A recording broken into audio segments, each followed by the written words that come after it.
Tiga anak di bawah umur ditangkap polisi Ponorogo, Jawa Timur. Ketiganya ditangkap karena meracik dan menjual mesiu sebagai bahan petasan saat menerbangkan balon udara.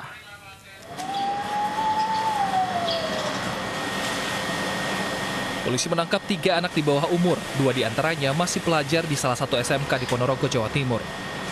Ketiganya ditangkap saat polisi menyamar sebagai pembeli petasan yang dijual lewat online.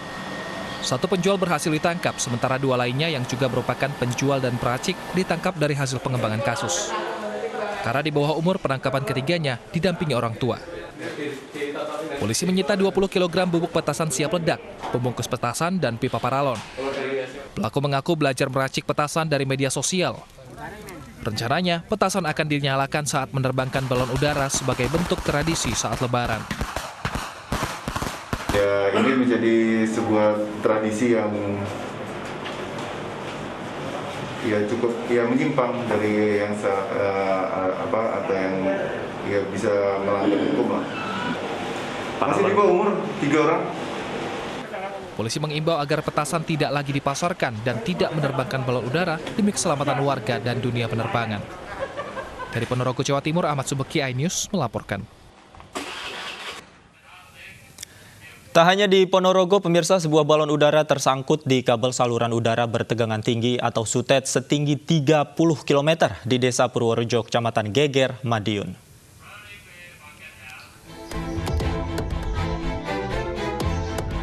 Dengan penuh resiko, petugas tim pemeliharaan jaringan PLN harus berjibaku di atas ketinggian 30 meter. Mereka harus mengevakuasi balon udara yang tersangkut di jaringan bertegangan tinggi atau SUTET 150 kV.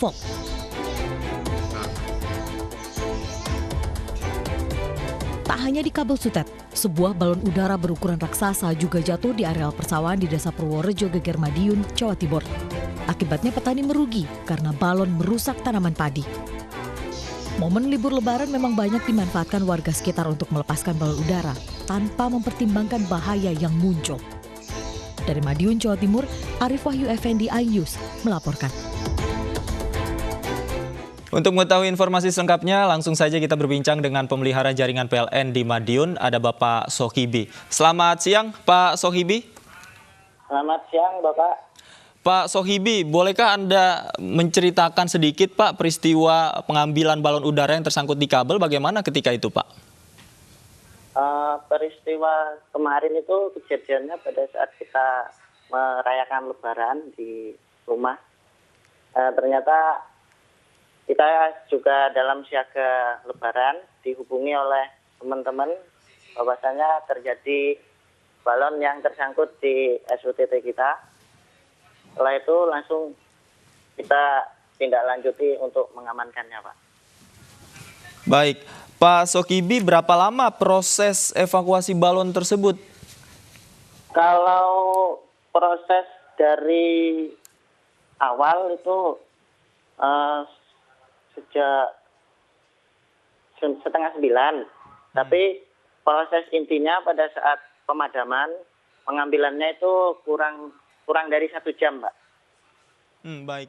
Ini ada video juga yang beredar, Pak Sohibi. Ini yang naik di atas kabel ini Anda atau bukan, Pak Sohibi?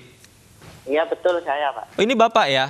Nah, ketika Anda naiki kabel, kemudian Anda berjalan begitu selangkah demi selangkah, apa yang prosedur keamanan yang dilakukan ketika itu, Pak?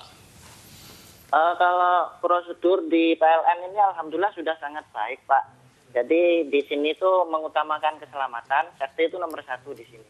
Jadi untuk prosedur harus dilaksanakan sebaik-baiknya, mulai dari sebelum pekerjaan ada briefing sebelum pekerjaan, setelah itu lanjut doa, setelah itu proses pemanjatan sendiri ada tekniknya, ada metode yang harus kita ikuti, tidak boleh dilanggar. Nah, setelah itu kita melakukan tes tertegangan untuk mengetahui konduktor mana yang padam sama konduktor mana yang masih bertegangan.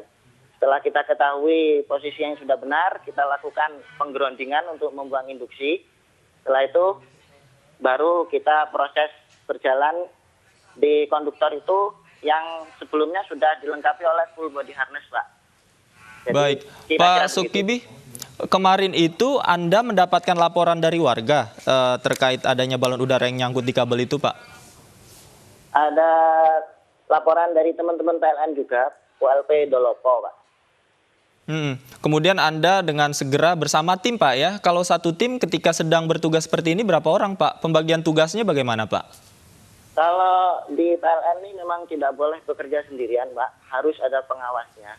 Jadi kalau dari sekian banyak metode yang kita ambil kemarin itu metode yang tercepat, resiko sedikit, sama keterbatasan personil juga.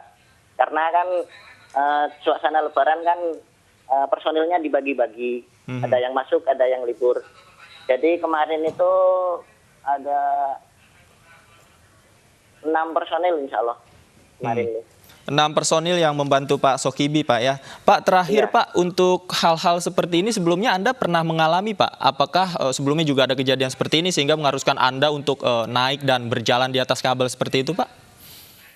Kalau berjalan sampai saat ini saya sudah 2 kali.